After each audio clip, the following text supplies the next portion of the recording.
Hey, my name is Patrick, and today we're going to talk about the goods, bads, and the uglies of this Maid-O-Mist air valve for your steam radiator.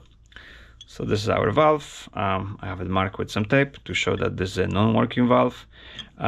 So the basic principle of this valve is, guys, maybe from the top. Generally speaking, if it's a working valve, if you get a working valve, that's an interesting question to consider, and we're going to talk about it in a second. Then it's a very nice valve. When it's working, it's a very good valve that I like a lot.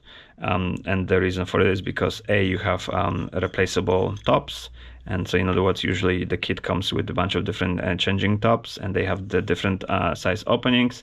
Those openings allow you to control the speed with which you vent your steam radiator. As you know, the principle, you have this valve attached to the radiator, to one end of the radiator. The steam enters the radiator. The radiator is filled with air. Then the steam tries to push out the air through the radiator, and then for that it has to have some kind of opening, so the air is being pushed out through this nipple and goes through this and through the top of this nipple. And when the steam hits this valve, the principle is that the internal mechanism should heat up and kind of close the valve so that no more steam escapes through this valve, so that all the steam is basically enclosed inside the radiator. And of course, the steam gives us its heat to the metal elements of the radiator, and then in the process condenses, and then condensate, which in essence is the water, flows back to your boiler via hopefully properly pitched radiator.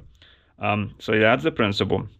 The internals of this valve are seemingly simple. So you have a bimetal spring right here. Bimetal means basically is that it's two pieces of metal, of different metals. When you heat up those metals, then by definition metal expands. This metal expands with different rate than this metal, and then it starts twisting, let's say in this direction or this direction, depending on which metal is what. And when it twists, it creates kind of a springy like motion, where all of a sudden the spring closes. Like again, I have, obviously the pen is not curved, so it closes, moving this bellow up till finally it closes this opening, and no more steam and the steam cannot get out anymore, because this bimetal spring right here was heated up. So that is the theory. So if it works, and of course this valve, this top right here can be changed to different openings, smaller if you want slower venting, and bigger if you want faster venting. So that's the theory. The practice is, unfortunately, is that, and again, maybe it's manufacturing tolerances, and maybe it's the packing tolerances. This valve basically comes, put in a little box, and that little without any bubble wrap or protection. And when it's being transported and moved around, obviously kind of like stuff being thrown around, shaken and whatnot. This part right here, often what ends up happening, this gets dislodged. So this whole float, which by the way is plastic, so that some people find it very problematic. That means that float may become kind of the on and off cycles of steam can break this float.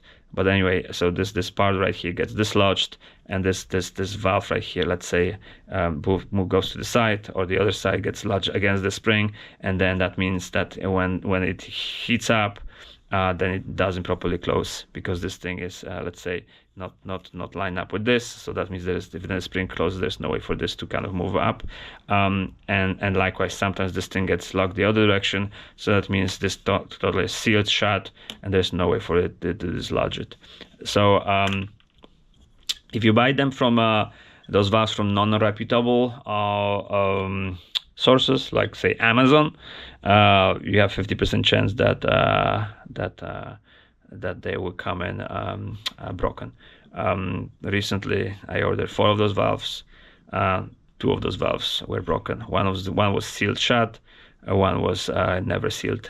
So that means the spring would close. And again, you cannot tell it. I cannot open this valve and tell you, but I can tell you that when you're on a radiator and then start resealing steam, that means this plunger never closes the valve.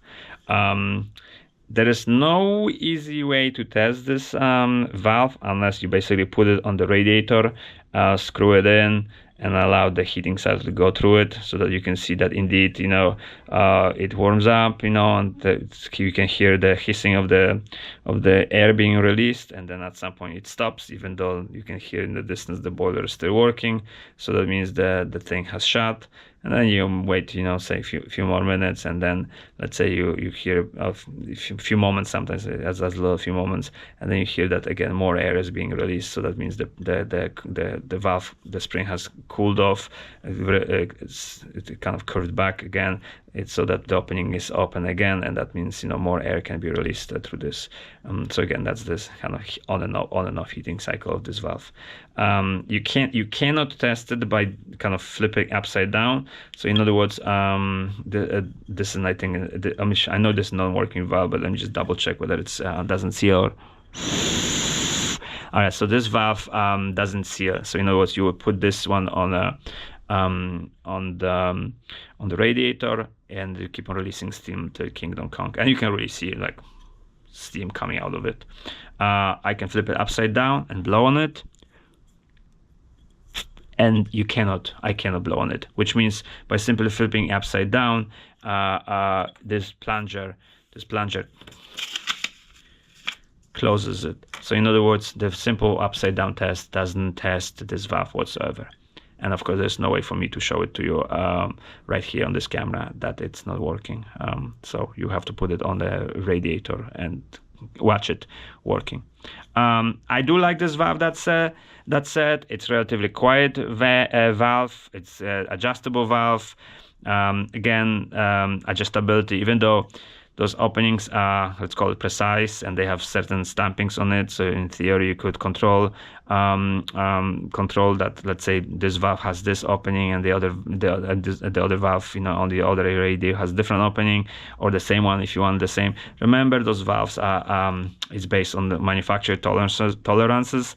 You know, which means, you know, let's say if this day this worker got this spring slightly longer or slightly shorter, then that means that the time it takes to release the same amount of air from the valve from the radiator is going to be a bit different between one valve and the other. So even though it sounds like it's very precision driven because this opening is very precise, all of it is kind of quite dynamic. It's related to other elements, which is obviously whether this one day the worker decided to cut the spring shorter or longer, and thus increasing or decreasing the distance right here. Again, it's made by hands. It's a simple device, so that means I don't think they're using the most precision workers out there. That said, though, it's a very nice valve. I like this valve a lot. Lots of my radiators in my own house have this valve. So Maid-O-Mist, I say it's if you get a working valve, it's a win. And that means also get it from a supplier that you can easily exchange, get few valves at the same time, exchange the bad ones or return the bad ones, keep the good ones. So I would say thumbs up.